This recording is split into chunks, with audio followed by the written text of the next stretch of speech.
সুপ্রিয় দর্শক আসসালামু আলাইকুম, কেমন আছেন আপনারা? নিশ্চয়ই ভালো আছেন। আজকের ভিডিওতে আপনাদের সবাইকে স্বাগত জানাচ্ছি।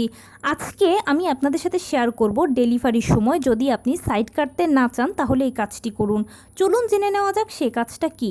বাই দ্য ওয়ে, মূল ভিডিওতে যাওয়ার আগে একটা কথা বলি, আমি আমার চ্যানেলে pregnancy related, specially normal delivery related অনেক ইম্পর্টেন্ট তথ্য ভিডিও আকারে শেয়ার করে থাকি।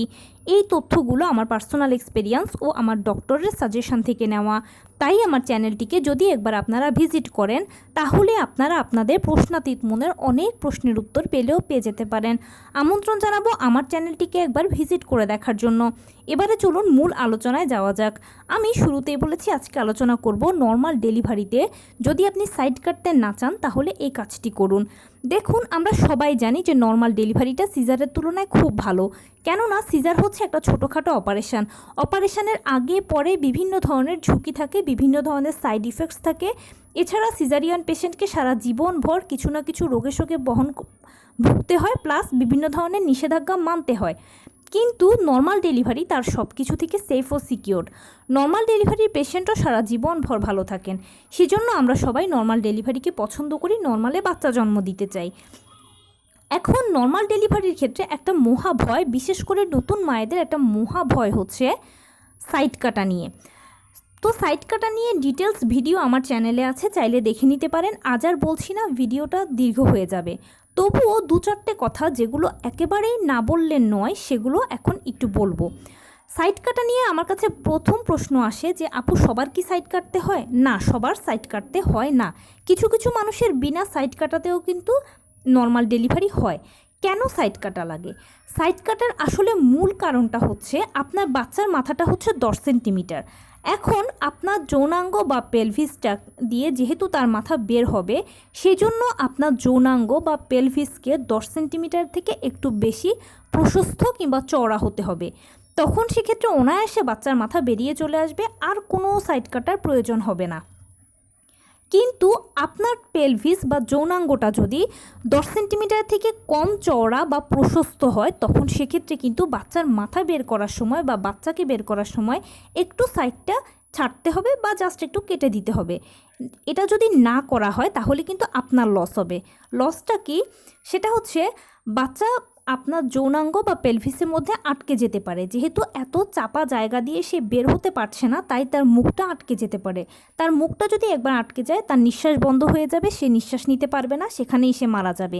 এরকম অহরহ হয়ে। কিন্তু দ্বিতীয় আরেকটা যে বড় সমস্যা, যেহেতু ওই সময়টাতে আপনিও প্রেশার দিচ্ছেন বাচ্চাকে বের করার জন্য, বাচ্চাও প্রেশার দিচ্ছে বের হওয়ার জন্য, উভয়ের মিলিত প্রেশারে একটা হাই প্রেশার তৈরি হচ্ছে। আর প্রচণ্ড প্রেশারে বাচ্চা দ্রুত যদি বেরিয়ে যায়, তখন সেক্ষেত্রে যৌনাঙ্গ এবড়োথেবড়োভাবে ছিঁড়ে যেতে পারে। আর এতে যে সমস্যাটা হবে, ভবিষ্যতে আপনি কষ্ট পাবেন। এছাড়াও পায়খানার রাস্তা, প্রস্রাবের রাস্তা, মাসিকের রাস্তা সব এক হয়ে যেতে পারে। এছাড়া অনেক সময় এরকমও হয় যে আপনার হয়তো প্রস্রাব পায়খানা অটোমেটিক হয়ে যাচ্ছে, আপনি বুঝতেই পারছেন না, এরকম সমস্যা হতে পারে। তাই এই সমস্যাগুলোর হাত থেকে আপনাকে ও বাচ্চাকে সুস্থ সুন্দরভাবে বের হওয়ার জন্য বা আপনি সারা জীবনভর ভালো থাকার জন্য জাস্ট একটু সাইডটা ছেটে দেওয়া বা কেটে দেওয়া ভালো। এই জিনিসটাকে সাপোর্ট করবেন। আর আপনারা একটু এটাতে ভয় পাবেন না, কেননা আপনি যে ভয়টা পাচ্ছেন সেটা হচ্ছে শোনার ভয়। যে সাইড কাটা একটা শব্দ শুনছেন, এটা ভয় পাচ্ছেন, আপনার মনের ভয়। এটা কিন্তু আসলে ভয়ের কোনো কিছু নয়। এটা হচ্ছে, আমি যদি উদাহরণ দিই, সেটা একদম জাস্ট একটা ইনজেকশন পুশ করার মতো। ধরুন, আপনি ইনজেকশন দেওয়ার আগে আপনার মনে যে ভয় কাজ করে যে আমাকে ইনজেকশন দেওয়া হবে, ইনজেকশন জিনিসটা কি, আমাকে ইনজেকশন ফুটানো হবে, এই যে ইনজেকশন দেওয়ার আগে যে ভয়টা আপনি পান, ইনজেকশন দেওয়ার সময় কি আসলে সেই ভয়টা পান? বা যা যা ভেবেছেন সেগুলোর কি কিছু হয়েছে? কিচ্ছু হয়নি, জাস্ট মনে হয় যে কিছু একটা পিঁপড়ের মতো কামড় দিয়েছে, এতটুকুই জাস্ট মনে হয়েছে, তাই না? এখানেও ব্যাপারটা এরকম। আপনি যে ভয়টা পাচ্ছেন সাইড কাটা নিয়ে, সেটা সম্পূর্ণ আপনার মনের ভয়। কিন্তু আসলে প্র্যাকটিক্যালি আপনি যখন ওই মুহূর্তটা বা ওই মোমেন্টটা যখন ফেস করবেন, তখন দেখবেন যে ওই সময় এটা আপনার মাথাতেই থাকবে না। কারণ তখন বাচ্চা চাপ দিতে থাকে ভেতর থেকে বের হওয়ার জন্য, পাল্লা দিয়ে ডাক্তারও আপনাকে র্যান্ডম বলতে থাকবে যে মা আপনি চাপ দিন, মা আপনি চাপ দিন, আপনি করছেন কি, আপনার বাচ্চা তো মরে যাবে ভেতরে, আপনি দ্রুত চাপ দিন, দ্রুত বাচ্চাকে চাপ দিয়ে বের করুন, বাচ্চার অক্সিজেনের অভাব হচ্ছে তো। এভাবে যখন ডাক্তাররা বলতে থাকে এসব কথা, তখন মা তার ধ্যান জ্ঞান মন প্রাণ দিয়ে শুধু চাপ দিয়ে বাচ্চাকেই বের করতে চায়। অন্য কিছু আর কি হচ্ছে এই দুনিয়াতে সেটা আর মায়ের কোনো খেয়ালই থাকে না। আর ওই মোমেন্টটাতেই আপনার জাস্ট যদি প্রয়োজন হয়, আবারও বলছি যদি প্রয়োজন হয়, তাহলে সাইডটা কেটে দেওয়া হবে। আর অবশ্যই অ্যানেস্থেশিয়া ব্যবহার করা হবে, কাটার সময়ও ব্যবহার করা হবে, সেলাইয়ের সময়ও ব্যবহার করা হবে। তাই আপনার বোঝার আর এখানে কোনো স্কোপ নেই, সেজন্য প্লিজ ভয় পাবেন না। আর যদি সাইড কাটার প্রয়োজন হয়, এটাকে সাপোর্ট করবেন, এটা আপনার জন্যই কিন্তু ভালো হবে। সাইড কাটার পরে সেটার যত্ন কিভাবে নেবেন সেটা নিয়েও আমার চ্যানেলে ভিডিও আছে, চাইলে দেখে নিতে পারেন। আজকে আর বলছি না। সাইড কাটার পরে 6 থেকে 7 দিন বা 8 দিন মধ্যেই কিন্তু সেলাই শুকিয়ে যায়, সেলাই ভালো হয়ে যায়। আপনাকে জাস্ট একটু 7-8 দিন কষ্ট করে ব্যবহার করতে হবে, এতটুকুই, আর কিছুই নয়। এটা ভালো পেশেন্টের জন্যই। এবারে মূল কথায় আসি, কি করলে আপনার সাইড কাটা লাগবে না। নর্মাল ডেলিভারিতে আপনার সাইড কাটা লাগবে না যদি আপনি নিয়মিত পেলভিসের ব্যায়াম করেন। পেলভিসের ব্যায়াম কি? পেলভিসের ব্যায়াম হচ্ছে বাটারফ্লাই স্টাইলে বসে থাকা। ছবিতে দেখানো স্টাইলটাই হচ্ছে বাটারফ্লাই স্টাইল। প্রতিদিন সকালবেলা ঘুম থেকে উঠে 15-20 মিনিট এই বাটারফ্লাই স্টাইলে বসে থাকবেন। দুপুরবেলা 15-20 মিনিট বাটারফ্লাই স্টাইলে বসে থাকবেন। রাতের বেলা 15-20 মিনিট বাটারফ্লাই স্টাইলে বসে থাকবেন। এছাড়াও সারাদিনে যা যদি সময় পান, তাহলে বাটারফ্লাই স্টাইলে বসে থাকার চেষ্টা করবেন। পেলভিসের খুব ভালো একটা ব্যায়াম হবে। সেই সাথে অবশ্যই লো কমেটটা ব্যবহার করবেন। যদি নিয়মিত লো কমেটটা ব্যবহার করেন, এটা আরও ভালো উপকার দেয় পেলভিসের ব্যায়ামের ক্ষেত্রে।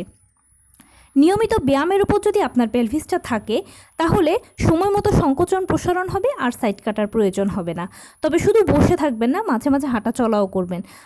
নর্মাল ডেলিভারির জন্য কিভাবে প্রিপারেশান নেবেন সেটা নিয়েও চ্যানেলে ভিডিও আছে, চাইলে দেখে নিতে পারেন। আজকে আর বলছি না। এখন অনেকের মনে প্রশ্ন আসতে পারে যে কখন থেকে আমি এই পেলভিসের ব্যায়ামটা করব। যখন থেকে আপনি এই ভিডিওটা দেখছেন কিংবা শুনছেন না কেন, তখন থেকে শুরু করুন। প্রথম মাস হলে প্রথম মাস থেকে, বা দ্বিতীয় তৃতীয় চতুর্থ পঞ্চম ষষ্ঠ হোক, সপ্তম অষ্টম কিংবা নবম, বা এরকমও যদি হয় যে আর 1 সপ্তাহ আছে বা 2-3 দিন আছে ডেলিভারির, এখনও করুন। হয়তোবা সুফল পেতে পারেন। এটা তো আর কষ্টের কিছু নয়। বাটারফ্লাই স্টাইলে বসে থাকবেন, এটা আপনার ভালোই হবে। আমরা তো নর্মালি বসে থাকি, সে বসে থাকাটা হয়তো একটু স্টাইল চেঞ্জ হবে, এতটুকুই। তো এই ছিল আজকের ভিডিও। কেমন লাগলো বলুন। যদি ভালো লেগে থাকে ও হেল্পফুল হয়ে থাকে, তাহলে প্লিজ লাইক কমেন্ট শেয়ার করতে একদম ভুলবেন না। আর সেই সাথে আমার চ্যানেলটিকে সাবস্ক্রাইব করার বিনীত অনুরোধ রইল। পাশে থাকা বেল আইকনটি ক্লিক করে দেবেন, যেন আমি ভিডিও আপলোড করার সাথে সাথে আপনারা নোটিফিকেশান পেয়ে যান। যদি কোনো প্রশ্ন থাকে কমেন্টসে জানাবেন, আমি রিপ্লাই দেব। প্লাস যদি কোনো পরামর্শ থাকে যে কোন বিষয়ের উপরে ভিডিও বানালে আপনারা উপকৃত হবেন, সেটাও জানাবেন। আমি আপনাদের পছন্দের সর্বোচ্চ প্রায়োরিটি দেব।